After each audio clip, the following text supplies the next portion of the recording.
세봉지의 무게. 박희진. 방학 이틀째다. 학생 때보다 교사가 되고 방학을 더 기다리는 것 같다. 방학이면 아내와 딸과 함께 하루 종일 집에서 지낼 때가 많다. 그런데 이번 방학부터는 그러지 못한다. 딸이 인천으로 전학을 가기 때문이다. 중2인 딸은 지금까지 나와 함께 같은 학교에 다니고 있었는데 고등학생이 되기 전에 전학해야겠다고 결심했다. 아무래도 같은 학교에 부녀가 다니게 되면 여러 가지로 불편함이 많다. 내신 성적도 중요한데 괜한 오해를 받을 수도 있고 하여 내린 결정이다. 인천은 처가가 있어 아내와 딸이 생활하기 편안한 곳이기도 하다. 전학갈 학교 근처에 전셋집을 얻어놓았다. 열흘 뒤면 아내와 딸이 인천으로 올라갈 예정이다.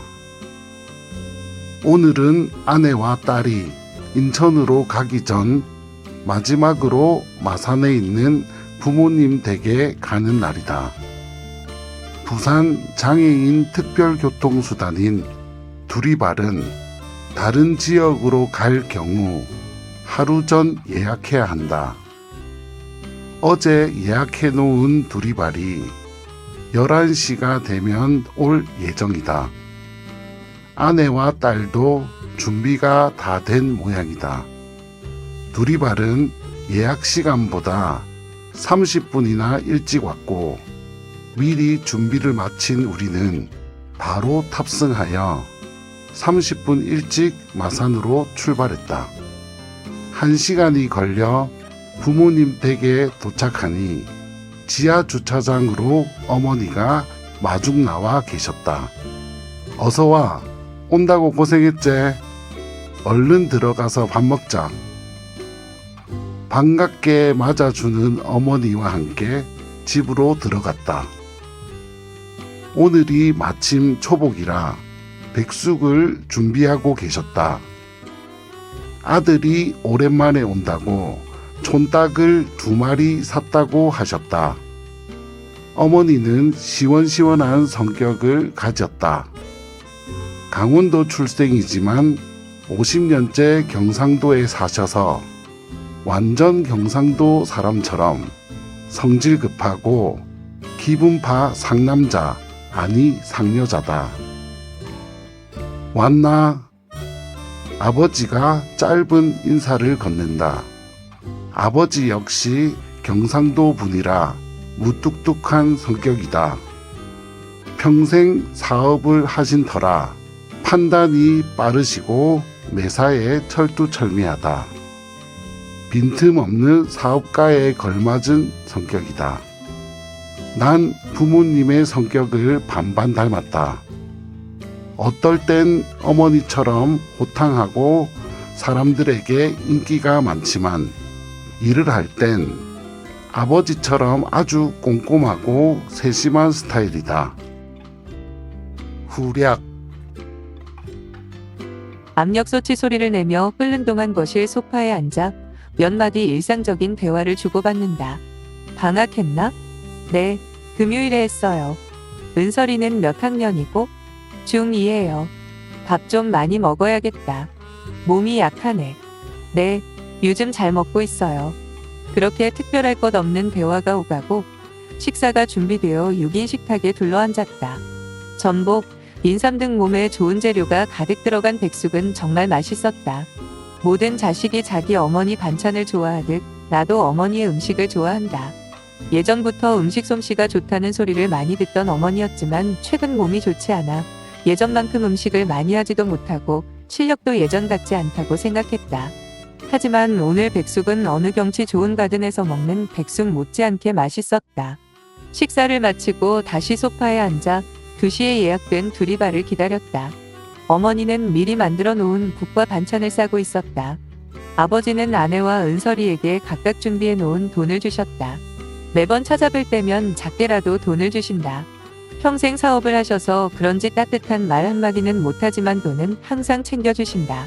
아버지에겐 가장 큰 사랑의 표현이 돈인 것이다. 그런 아버지의 마음을 아는 나는 아버지가 돈을 주시면 그 돈을 쓰지 않고 통장에 모아 놓곤 했다. 왠지 그 돈을 쓰기가 마음 한편이 아프다고 할까. 2시가 거의 다 되어 집에 갈 채비를 하고 있었다. 네 좋은 술 한 병 줄까? 네? 갑자기 술을 주신다는 아버지의 말씀에 의아해하던 나는 무슨 영문인지 몰랐다. 너거 큰아버지가 한 번씩 집에 와서 술 한 잔씩 하는데 계속 저 술을 달라고 하더라. 내일도 큰아버지가 온다는데 그냥 네가 가져가라. 아버지는 예전부터 사업 거래처 분들께 종종 술을 선물 받아왔다. 그래서 아버지의 진열장에는 항상 술이 가득 차 있었다. 나는 20년 전에 아버지 몰래 양주를 많이 빼먹었었다. 결혼하고 마산 부모님 댁에 자주 못 오기도 했지만 와도 잠시 들렀다가 가는 터라 양주를 먹을 생각은 못했다. 지금 보니 아직도 진열장에 양주가 꽉 차 있었다. 아버지가 발렌타인 30년 산을 꺼내 주셨다. 문득 지난번에 아버지가 하신 말씀이 떠올랐다. 내가 몸이 조금만 괜찮아지면 부산 너거 집 가서 좋은 양주 한잔하자. 아버지는 요즘 몸이 안 좋아 운전조차 하기 힘들다. 양주를 모르는 아버지도 발렌타인 30년 산은 좋은 걸 아는가 보다. 아마 그때 몸이 괜찮아지면 아들하고 먹고 싶었던 양주가 오늘 주시는 발렌타인 30년 산이 아니었을까? 큰아버지가 내일 와서 또 달라고 하면 계속 안 주기가 미안해서일까? 아니면 이제 몸이 괜찮아지기는 어렵다고 판단하신 걸까? 양주의 무게가 유독 무겁게 느껴졌다. 어머니가 싸주신 옥수수 한 봉지, 국과 반찬으로 한 봉지, 발렌타인 30년산 한 봉지, 이렇게 무거운 3개의 봉지를 들고 집으로 돌아왔다. 오랜만에 찾은 부모님 댁에서 머문 2시간 반. 그 짧은 시간 나눈 이야기는 일상적인 대화 외에 몇 마디 안 되는데 집에 오는 시간 내내 마음이 뭉클해지고 돌아와서도 여운이 길게 남는다. 점점 노쇠해지는 부모님을 생각하니 이젠 함께할 시간이 얼마 남지 않았을 수도 있겠다는 생각이 든다. 자주 찾아뵙고 전화도 자주 해야 하는데 너무 무심했다. 언젠가 아버지가 부산에 오시면 이 발렌타인 30년 산을 같이 먹고 싶다. 한 번만이라도 그런 날이 왔으면 좋겠다. 박기진 2025 장벽 없는 제작소 교육은 여러 장르의 글쓰기를 배울 수 있는 소중한 시간이었습니다. 부족한 글이지만 그 속에서 서툴게 묻어있는 각 작가의 따뜻한 마음의 이야기가 독자의 마음에도 전해지길 기대합니다.